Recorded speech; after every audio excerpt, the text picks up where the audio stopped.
to make something really delicious.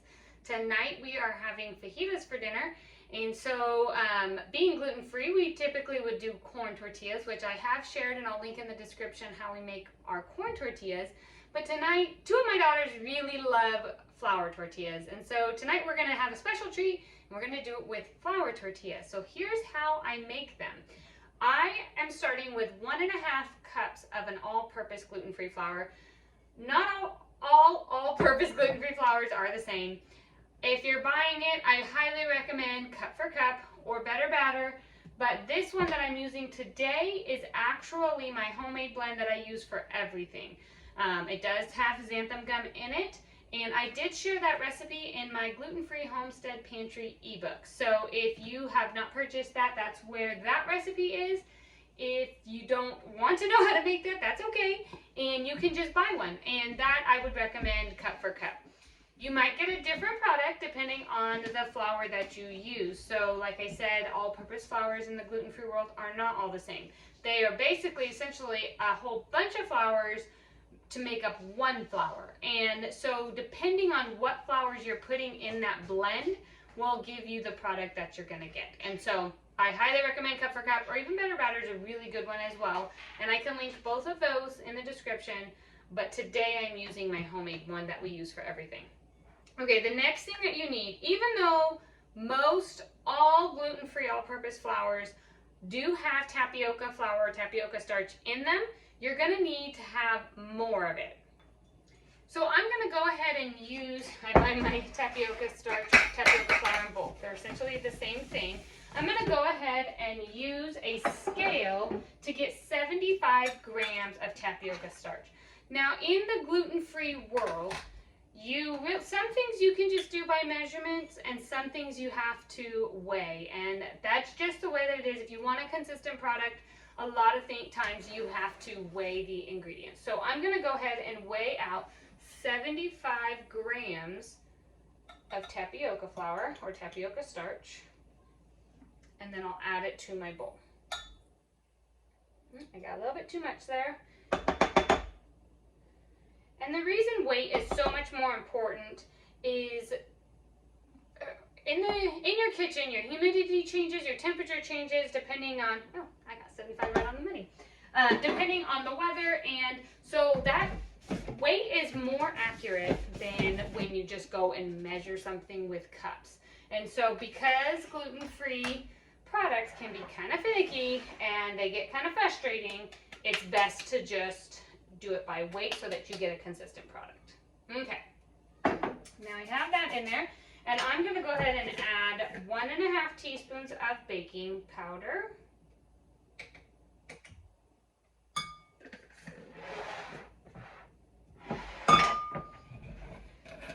And I'm going to do 1 teaspoon of salt.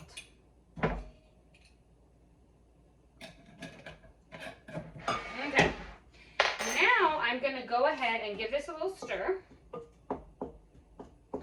And I'm going to add in 4 tablespoons of butter. Now, if you have to be dairy-free, you can go ahead and use coconut oil. That'll work just fine. You just need to have something that will be solid at room temperature or cold, and then that also turns into a liquid. So I'm going to use butter because I love raw butter, and we love butter around here. But if you need to be dairy-free, coconut oil is a good second choice. And I'm going to use my pastry cutter and just cut the butter into my flour mixture until it's all broken into little pea-sized pieces. Okay, I forgot to mention that if your all-purpose flour, if you're not using cup for cup, my gluten-free blend, or better batter, you want to make sure that whatever all-purpose gluten-free flour you're using has xanthan gum in it. If it does not have xanthan gum in it, you're going to want to add 3/4 of a teaspoon to your mixture because it definitely needs xanthan gum. That's what's going to help bind everything together without the gluten. Okay, now I have really warm, almost hot water here, and I have 3/4 of a cup measured out, but I'm going to make a little well, and I'm only going to pour in about half of that, because you're looking for a good consistency here. It's hard to correct if you over put the water in. Now you don't want your dough to be too crumbly, but you also don't want it to be too wet and sticky. You want it to be able to be worked with. So I'm gonna go ahead, I used a spoon to start with, but I'm gonna go ahead and use my hands to get the rest of it mixed up and in. Try not to make a huge mess while I'm doing it. And get everything, your bowl should be really clean and your dough should not really be sticky and it should not be crumbly at all. And actually I can tell right now that I am not gonna need any more flour or water. So I'm glad I did not put that full 3/4 of a cup. And that's where you're just gonna have to gauge it. Like I said, you're gonna wanna measure it and then try with what you have with a little bit and add as you need to. I would add by the tablespoon. If this was crumbly, I would definitely add by the tablespoon to get it to the right consistency. Okay, my hand, it is not sticky at all. My hands do have some flour on it or some dough on it from when I started, but it's not sticky anymore. That means it is a perfect consistency. Now I'm gonna go ahead and stick it on this cutting board here. I'm gonna wet my clean towel. This helps it to stay moist. And I'm gonna cover it up. I'm just gonna let it rest right here for 30 minutes while it absorbs the rest of the water and before I get it ready to go on the skillet. Okay, it's been about 30 minutes. I have my helper here that's gonna help me finish up this task. I have heated up my cast iron skillet here, and you're looking for it to be hot enough that when you put a little bit of water on it, it sizzles. That's how you know it's hot enough. Now you're gonna take a dough cutter or knife or whatever and cut this into 4 pieces. And then you're gonna work with one batch at a time and keep the rest of it covered under the tea towel so that it doesn't get dry out. Okay, so we're gonna split each of the 4 into 2 equal pieces, about this big. Go ahead and roll that into a ball, sis. Come over here. There you go, right there. Just roll it into a ball, turn around.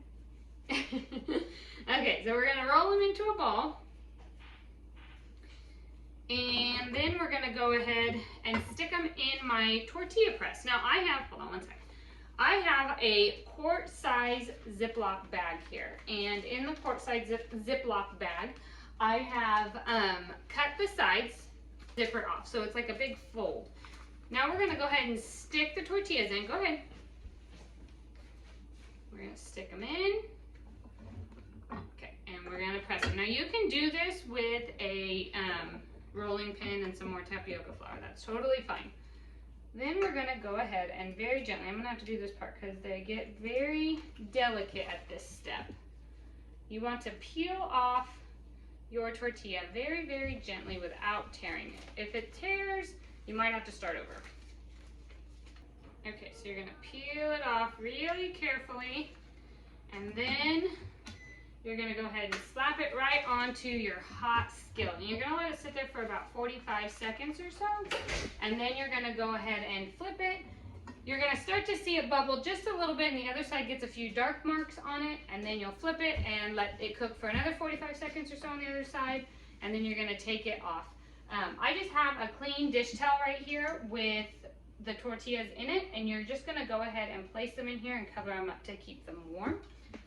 So I'm gonna flip it and let it cook on this side.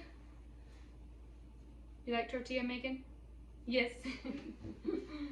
And then we will go ahead and pull it off and continue on with all of our pieces.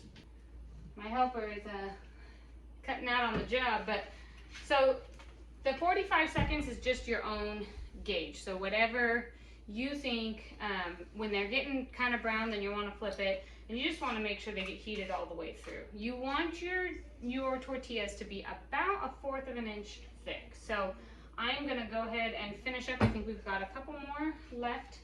Two more? Okay, 2 more to fry up. And then we will be ready to start our fajitas, and we'll have delicious flour tortillas for our fajitas. So we are super excited about these. Now they do not store well in the refrigerator. So this makes about 8-inch or so tortillas, and 9 or 10. And we will, between the 4 of us, we'll eat probably all of them tonight. If you have leftovers, you'll want to put them in a Ziploc bag and stick them in the freezer and then let them thaw out at room temperature and reheat back up on a skillet, on a dry skillet like this, really hot, to be able to use them later.